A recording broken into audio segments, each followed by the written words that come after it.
Chesterton takes this idea, the idea of the miracle destroying a materialist belief, and does something very interesting with it in a series of Father Brown stories.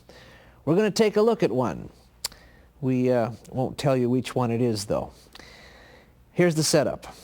While Father Brown is visiting America, he comes to the office of a rich man wanting to see him. But the man's secretary and 2 other business associates are standing outside the door of his 6th-floor office, explaining that the man is alone and not to be disturbed. Father Brown tells them that he merely wants to see the man and see if he's okay because he's just heard someone curse the man. They laugh at Father Brown because each of them is a religious skeptic. But when they finally enter the office, they're shocked to find it empty. They later discover the man hanging from a tree on the other side of the office building. The 3 gentlemen can do nothing to explain the strange death. It's a classic locked room mystery. And the only solution that they can come up with is that somehow the man was killed by a supernatural curse, the curse that Father Brown heard. They give an account of what happened, but no one will believe them. The police, they think they're leaving out some of the facts. A psychologist thinks that Father Brown has played some psychological trick on them. And they finally decide that they're going to sign a sworn affidavit testifying to the miraculous event. Father Brown's miracle may be miraculous or no, but he said it would happen, and it did happen. All these blasted cranks can do is see a thing happen and then say it didn't. I think we owe it to the Padre to testify to his little demonstration. We are all sane, solid men who never believed in anything. We weren't drunk. We weren't devout. It simply happened, just as he said it. I quite agree. This may be the beginning of mighty big things in the spiritual line. But anyhow, the fellow who's in the spiritual line himself, Father Brown, has certainly scored over this business. Father Brown. Father Brown, we asked you here in the first place to offer our apologies and our thanks. We recognize that it was you who spotted the spiritual manifestation from the first. We were hard-shelled skeptics. But now we realize that a man must break through that shell to get at the great things behind the world. Now you stand for those things. You stand for that supernormal explanation of things, and we have to hand it to you. And in the second place, we feel that this document would not be complete without your signature. We are notifying the exact facts to the Psychical Research Society because the newspaper accounts are not what you would call exact.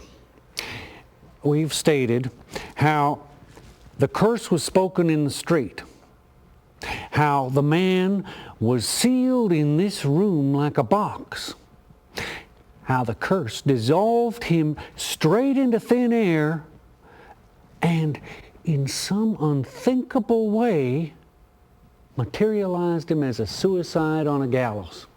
That's all we can say about it, but all we know and all we've seen with our own eyes. And since you were the first to believe in the miracle, we think you should be the first to sign.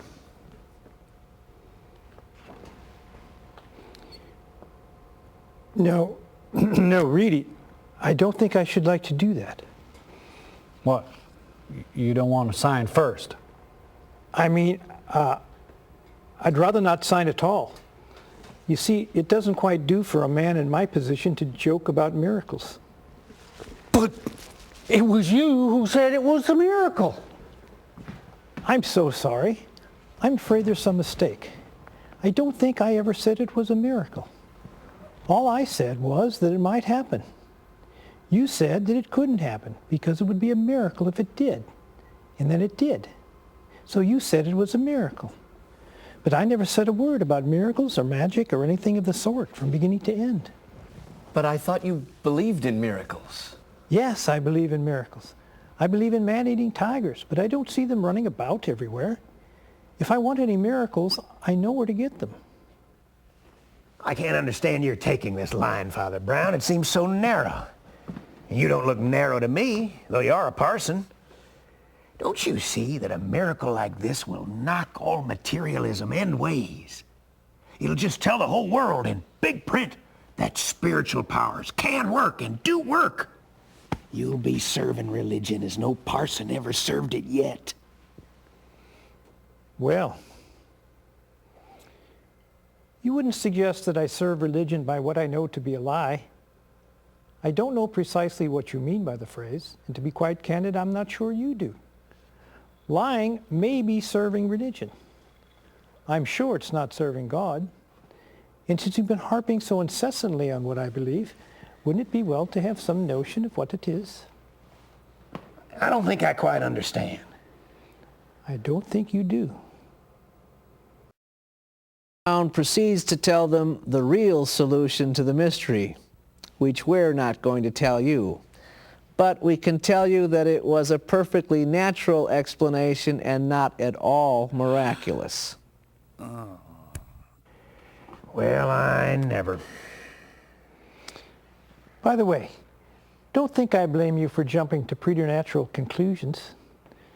The reason's very simple, really. You all swore you were hard-shelled materialists. And as a matter of fact, you were all balanced on the very edge of belief. A belief in almost anything. There are thousands balanced on it today, but it is a sharp and uncomfortable edge to sit on. You won't rest till you believe something.